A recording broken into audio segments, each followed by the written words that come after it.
This project is about detecting a species in natural images using convolutional neural networks.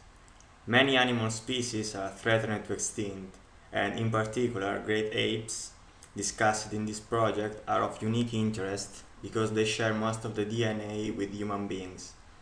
A sufficiently large set of images is available.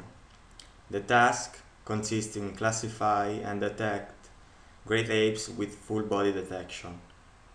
The research will be carried out using CAFFE, a deep learning framework which provides model definitions, pre-trained models, and moreover it allows to train your own model using your own images. The first goal is to evaluate classification performance. To begin with, a reference model propounded by Krzyzewski is evaluated on my set of images. Then, the same evaluation is performed on the same network model, but with weights trained from scratch with my images. And finally, will be evaluated a final model trained on top of the reference model. The second goal is about detection performance. A region proposal algorithm will be implemented. Then the classifier will be applied to each region and a bounding box will be drawn only if the confidence of the classifier is above some threshold. The last goal is to modify the network architecture to achieve better performance. Based on the assumption that great apes and human beings have similar faces, Ernst et al.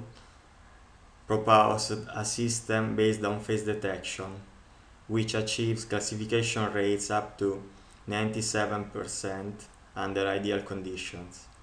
However, this approach doesn't work well when the face of the animals is occluded or not present, and hence it cannot be detected. Many systematic solutions based on animal biometrics have been proposed to represent and detect phenotype appearance of species, individuals, and behaviors, combining the knowledge of the species of interest, computer vision and image processing techniques, and machine learning algorithms. In addition, thanks to the development of sophisticated hardware such as GPUs and efficient software, deep learning has gained momentum.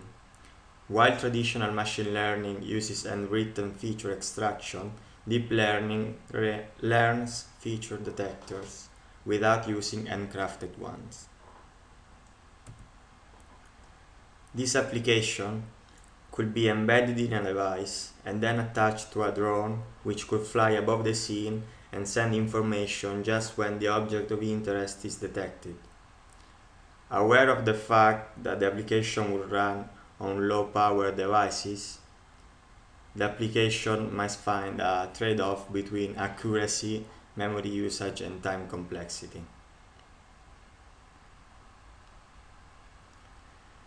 This is a multi-instance classification problem, as there are no limit in the number of animals that can be present in the image, and the aim is to assign multiple labels to an image. There are many hyperparameters and factors that may affect performance. The image quality is useful to better delineate the features. Also, the higher the variation of the classes, the higher the confidence of the classifier.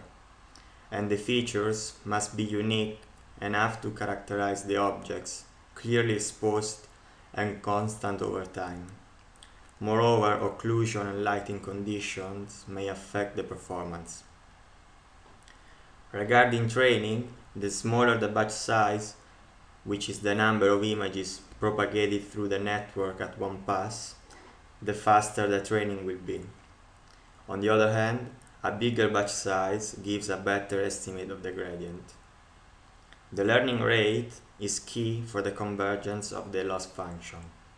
With a too small learning rate, the loss function will converge slowly, whereas with a too big learning rate, the loss function can overshoot the minima or the maxima. Also, the backpropagation method used to update the weights and whether training handles mirroring, scaling, and shuffling may affect performance. The proper number of iterations and epochs will be key to prevent overfitting. In the figure to the right is reported the weighted accuracy vs the number of epochs on the training and the testing set. There are many local maxima, and we can see that the network stops to learn after about 30 epochs. What we want is a model which performs well on the test set rather than the training set, so that you will be able to generalize well on unseen instances. This slide reports a small range of baseline experiments, but first it's worth to spend some words on the network architecture.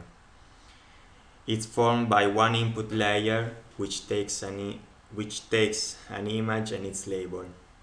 There are several hidden layers consisting in convolution, pooling, and rectified linear unit layers.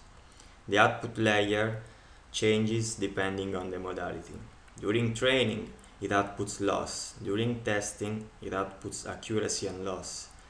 And when it's deployed in an application, it outputs probabilities. The model is evaluated via four-fold cross-validation. The contingency table in the top right corner shows a failure attempt of training the model from scratch. It's clear to see that everything is predicted to be a chimpanzee, regardless of the true class of the object. The reason of this poor performance is that training was performed with batch size of 1, and that the class ratio of chimpanzee was much higher than the others. In the next experiment, the hyperparameters were revisited, and in particular, training ran with batch size of 16. Also, the bonobo class was cut out of the research due to the lack of images of that type, and an additional class called background was added. The two figures below show the ROC curves created via the cross-validation using the one versus all approach. On the left, there are the curves related to the reference model, and on the right, there are the curves related to the model trained from scratch. We can see that both models achieve pretty good performance, with an average area under the curve around 95%, and that the reference model is slightly better than the other in each fold. However, the results for the curve on the right are just after 10 epochs of training, and as the slide before pointed out, the network can do better.